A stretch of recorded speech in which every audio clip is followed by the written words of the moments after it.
পৰিৱেশ সুৰক্ষা সমিতিয়ে ভাষাৰ ওজা হেমচন্দ্ৰ বৰুৱাৰ সোঁৱৰণিত জাতীয় ফল কাজি নেমু ৰোপণ আৰু বিতৰণৰ দ্বাৰা পালন কৰিব 2024 বৰ্ষৰ 5 জুন বিশ্ব পৰিৱেশ দিৱস। চলিত বৰ্ষৰ 2 মে তাৰিখে তিনিচুকীয়া জিলাৰ বৰদলৈ নগৰত অৱস্থিত বিষ্ণুজ্যোতি সংগীত মহাবিদ্যালয়ৰ সভাকক্ষত পৰিৱেশ সুৰক্ষা সমিতিৰ কেন্দ্ৰীয় সভাপতি ঋতুৰাজ বৰুৱাৰ সভাপতিত্বত আগন্তুক 5 জুনত বিশ্ব পৰিৱেশ দিৱস পালন আৰু সদস্য ভৰ্তি উপলক্ষে এখন সভা অনুষ্ঠিত কৰে। সভাৰ সিদ্ধান্ত অনুসৰি পৰিৱেশ সুৰক্ষা সমিতিয়ে ভাষাৰ ওজা হেমচন্দ্ৰ বৰুৱা সোঁৱৰণিত 5 জুন বিশ্ব পৰিৱেশ দিৱসৰ দিনটো পৰিৱেশ সুৰক্ষা সমিতিৰ আহ্বান মৰ্মে চৰকাৰে স্বীকৃতি প্ৰদান কৰা জাতীয় ফল কাজি নেমুৰ গছপুলি ৰোপণ আৰু বিতৰণৰ দ্বাৰা শুভাৰম্ভ কৰিব। লগতে ছাত্ৰ-ছাত্ৰীসকলৰ মাজত পৰিৱেশ সচেতনতা বৃদ্ধি কৰিবলৈ পৰিৱেশ সম্বন্ধীয় ৰচনা আৰু চিত্ৰাংকন প্ৰতিযোগিতা অনুষ্ঠিত কৰা হ'ব। উক্ত সভাত কৃষক মুক্তি সংগ্ৰাম সমিতিৰ তিনিচুকীয়া জিলা সম্পাদক ফটিক মৰাণ আৰু চাহ শ্ৰমিক মুক্তি সংগ্ৰাম সমিতিৰ তিনিচুকীয়া জিলা কাৰ্যকৰী সভাপতি দেবেন তাঁতীয়ে পৰিৱেশ সুৰক্ষা সমিতিত যোগদান কৰে। উক্ত সভাত ভৱিষ্যতৰ দিনবোৰত পৰিৱেশ সমিতিয়ে পৰিৱেশ সম্বন্ধীয় গছপুলি ৰোপণ বিতৰণ আৰু প্ৰতিপালনৰ কাম-কাজসমূহ অধিক সক্ৰিয়ভাৱে আগবঢ়াই নিবলৈ পৰিৱেশ সুৰক্ষা সমিতিৰ কেন্দ্ৰীয় উপসভাপতি দিগন্ত ভট্টক, কেন্দ্ৰীয় কাৰ্যকৰী সভাপতি তিনিচুকীয়া জিলা সভাপতি পৱন বৰুৱাক, কেন্দ্ৰীয় উপসভাপতি কেন্দ্ৰীয় সদস্য অপূৰ্ব দাসক, কেন্দ্ৰীয় সহকাৰী সম্পাদক জিলা উপসভাপতি জীৱন দত্তক, জিলা সভাপতি জিলা উপসভাপতি ৱাজিদ খানক, জিলা কাৰ্যকৰী সভাপতি আৰু ফটিক মৰাণক যুটীয়া সম্পাদক হিচাপে লৈ এখন শক্তিশালী সমিতি গঠন কৰে।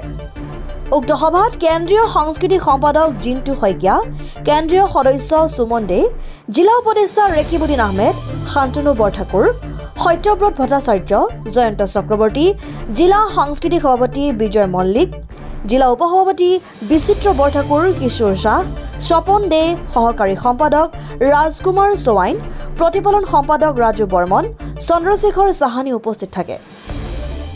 5 জুন বিশ্ব পৰিৱেশ দিৱসৰ 2024 আমি পৰিৱেশ সকামতে কিভাৱে পালন কৰিম সেই লক্ষ্য উদ্দেশ্যে আজি তিনিচুকীয়া বিষ্ণুজ্যোতি সংগীত মহাবিদ্যালয়ত এখন গুৰুত্বপূৰ্ণ সভা আমি আয়োজন কৰিলোঁ।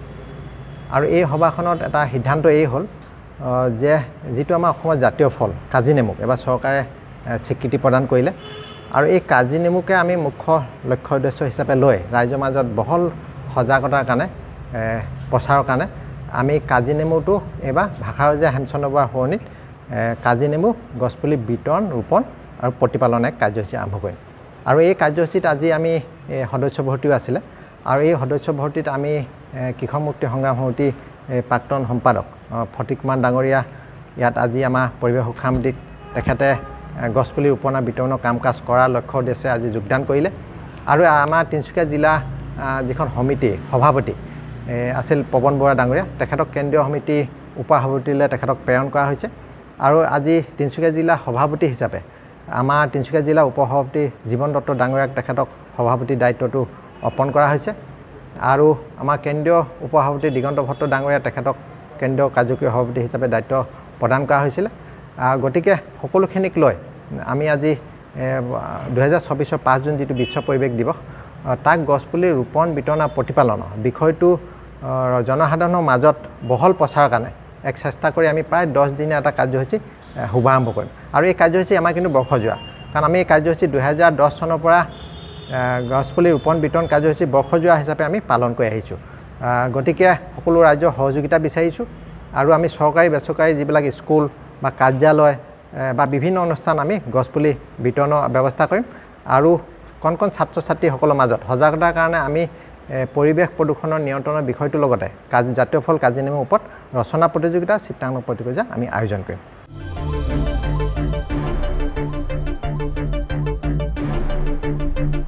তিনিচুকীয়াৰ পৰা অজয় শৰ্মাৰ ৰিপৰ্ট, ডেমক্ৰেটিক আছাম।